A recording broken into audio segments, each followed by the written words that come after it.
भारत की जमहूरी इक़्तिदार का पोल खुला तो भारतीय चैनल ने इसे नश्र ही नहीं किया। इस तरह भारतीय टीवी ने अपने आवाम को जानने के हक से अक्सर महरूम कर दिया। भारतीय टीवी ने कहां कहां डंडी मारी, आइए आपको दिखाते हैं।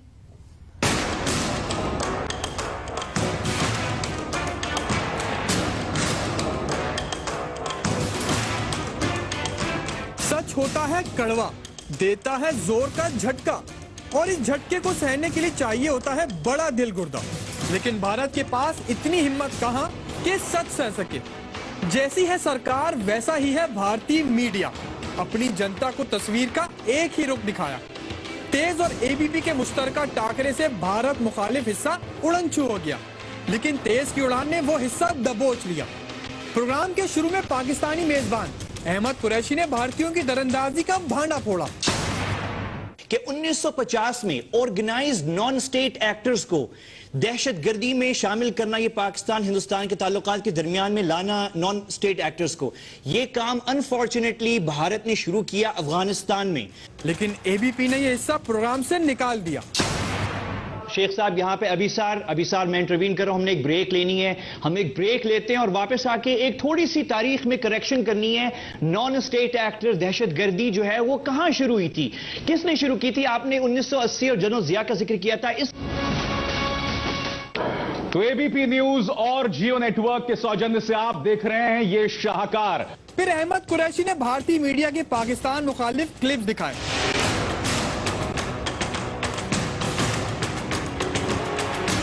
इसे भी एबीपी ने प्रोग्राम से निकाल दिया। प्रोग्राम के 36वें मिनट में जब साबिक वजीर आजम यूसुफ रजा गिलानी और मनमोहन सिंह की शर्मुल शेख में मुलाकात का जिक्र हुआ, तो अहमद कुरैशी ने बताया कि इस मुलाकात में भारतीय सिफारतकारों की दहशतगर्दों से मुलाकात की तस्वीरें दिखाई गईं। शर्म शेख के अंदर जो मुलाकात हुई थी, मनमोहन सिंह साहब थे और हमारे वजीर आजम साहब थे, गिलानी साहब थे, जो उसमें तस्वीरें जो मीडिया में रिपोर्ट्स आई कि पिक्चर्स दिखाई गई हैं भारतीय कुछ सिफारतकार जो काबुल में मौजूद थे, उनकी मुलाकातें कुछ दहशतगर्दों के साथ अफगानिस्तान में, वो दहशतगर्द जो बलूचिस्तान में एक्टिव हैं। एबीपी ने इस बात को भी गोल कर दिया। मेरी बात सुने, खबरने की जरूरत नहीं है। मनमोहन सिंह ने खुद माना शर्मुल शेख में कि हम बलूचिस्तान के मसले में देखेंगे। इसके बाद 51वें मिनट पर एयर मार्शल शाहिद लतीफ ने एक एफिडेविट का जिक्र किया, जिसमें भारत के सारे करतूत सामने आ गए। आपके यहाँ एक एफिडेविट सबमिट हुआ पिछले दिनों और बहुत जिम्मेदार अफसरान हैं इंटीरियर मिनिस्ट्री के, जिनके पास सारी इंफॉर्मेशन है, inside information of the operations conducted by your agencies. उन्होंने बहुत सारे इंकशाफात किए। वो पार्लियामेंट अटैक, वो बॉम्बे अटैक, वो समझौता एक्सप्रेस के सारी डिटेल्स, वो जो फॉल्स फ्लैग ऑपरेशंस आप करते रहे, वो सबके बारे में उसके अंदर हकायक मौजूद हैं। आपने उसके ऊपर पर्दा डाल दिया, मीडिया ने उसको बिल्कुल बेनकाब नहीं किया, कोई उसकी इन्वेस्टिगेशन नहीं हुई। आपकी सारा क्रिटिसिज्म जो है उसके जवाबात उसके अंदर हैं। मुझे एक बात का जवाब चाहिए, अफजल गुरु आपका highest court of the democracy, जिसके बारे में आप कहते हैं दुनिया की बहुत बड़ी डेमोक्रेसी है, लेकिन इस कड़वे सच को दिखाने में भी डंडी मार दी गई। उसके बारे में कोई चीज साबित नहीं हुई। आपके सुप्रीम कोर्ट ने कहा कि इसके बारे में कोई सबूत नहीं मिला, इसको फांसी लगाई जाए, क्योंकि भारत के लोगों की ये फीलिंग्स हैं। प्रोग्राम के आखिरी हिस्से में बाबरी मस्जिद का जिक्र आया तो भारतीय पैनलिस्ट ने कहा कि ये हमारा दाखिली मसला है। जवाब में जफर हिलाली ने नेहरू और लियाकत अली खान के बीच हुए मुआहदे का जिक्र किया। हमारा इंटरनल मामला है, बाबरी मस्जिद हमारा इंटरनल मामला है। आप now you are on the right track है मार्शल।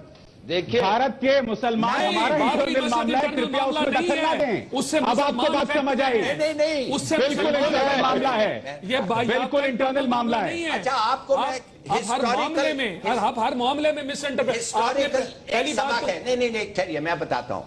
एक एग्रीमेंट हुआ था लियाकत अली खान और नेहरू के दरमियान। बात कर रहे हो आप उनके। लियाकत अली खान और नेहरू के दरमियान एक मुआहदा हुआ था, जिसमें दोनों मुल्कों ने अग्री किया था कि the condition of the minorities in the two states that was set up after partition is something the other state is justly interested in. In other words, जिस किस्म का ट्रीटमेंट हिंदुओं के साथ अगर इधर हो तो हिंदुस्तान का हक बनता है कहने under the minorities agreement Hindu और ईसाई दोनों के साथ सही हो, गलत हुआ और जिस आपके। तरीके से मुसलमानों के साथ होता है। लेकिन भारतीय मीडिया ये सच भी ना दिखा सका। हिंदुस्तान की एक मस्जिद में आप बता दें कि गोली चली हो, अगर ये फसादात हमारा मसला है, खुदा के वास्ते इसको बुनियाद बना करके हिंदुस्तान पर हमला करके हिंदुस्तानी मुसलमानों को इस मुसीबत में डालने की कोशिश मत कीजिए। और आखिर में एक बार फिर एयर मार्शल शाहिद लतीफ ने भारतीय आर्मी चीफ का भाना फोड़ा। मेरे और जितने इसको- सवाल थे, हाँ, वो नहीं बोलनी मेरे चाहिए। जितने सवाल थे उसका आपने एक भी जवाब नहीं दिया। मैंने एफिडेविट के बारे में बात की, मैंने कहा कि आपके एक्स आर्मी चीफ ने बयान दिया, आप उसकी प्लीज जवाब दीजिए कि आपके एक्स आर्मी चीफ ने कहा कि हमने पाकिस्तान के अंदर खुफिया ऑपरेशन करवाए, फिर आप हमें कहते हैं दहशतगर्द। ये सच भी भारतीयों से हजम ना हुआ। ये तो वही बात हुई कि मीठा मीठा हप हप और कड़वा कड़वा थू थू। ये है दूसरों को नसीहत और खुद मियां फसीहत बनने भारतीय मीडिया का असल चेहरा।